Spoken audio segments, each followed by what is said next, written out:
یہ مشہور زمانہ ایکٹریس آڈرے ہیپبرن ہے جو تقریباً 4 دہائیوں تک شہرت کی بلندیوں پر جلوہ گر رہی۔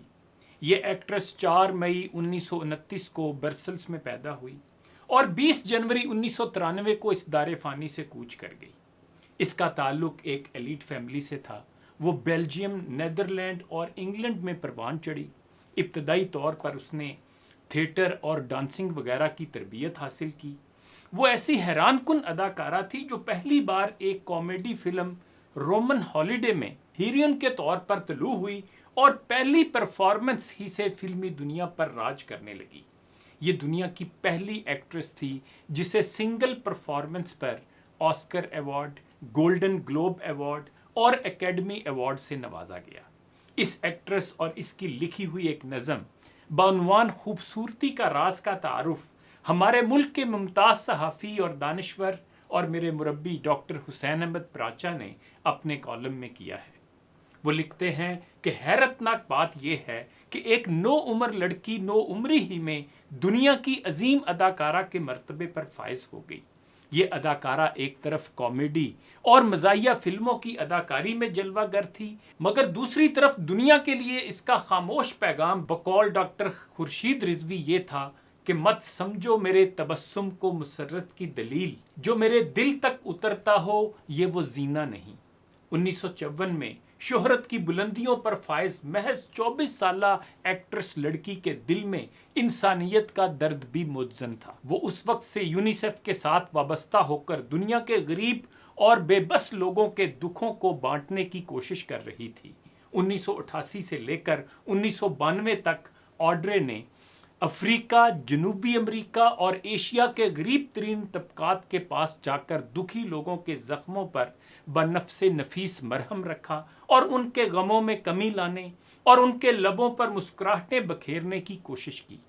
اگرچہ آڈرے اس وقت تک ایوارڈوں اور میڈلوں کی دنیا سے بہت ماورا ہو چکی تھی، تاہم 1992 میں اسے امریکہ کا صدارتی ایوارڈ میڈل آف فریڈم اس کی یونیسیف کی فلاحی سفیر کے طور پر ادا کی گئی خدمات کے اعتراف کے طور پر پیش کیا گیا۔ اس ایوارڈ کے صرف 1 ماہ بعد ہی آڈرے 63 برس کی عمر میں سوئٹزرلینڈ کے گھر میں دار فانی سے کوچ کر گئی۔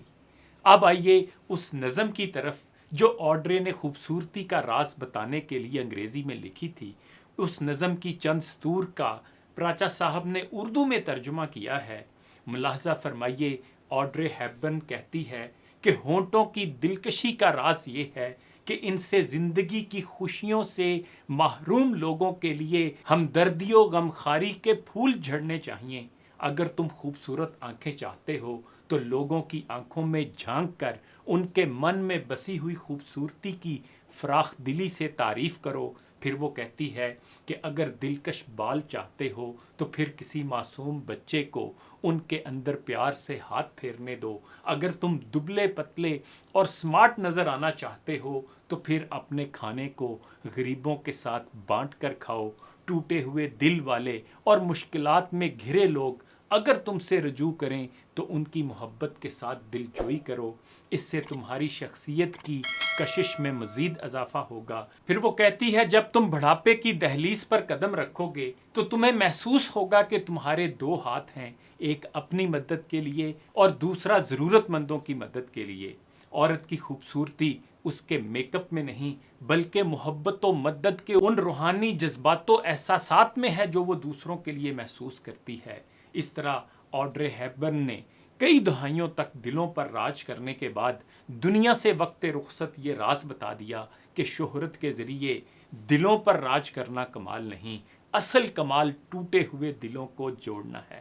یعنی زندگی کا اصل کمال نباتاتی و حیوانی سطح پر زندہ رہنا نہیں، بلکہ زندگی وہی ہے جو صرف اپنے ہی نہیں دوسروں کے کام بھی آئے۔ برقی اعظمی نے جیسے کہا، نہ آئے کام کسی کے جو زندگی کیا ہے، بشر نواز نہ ہو جو وہ آدمی کیا ہے۔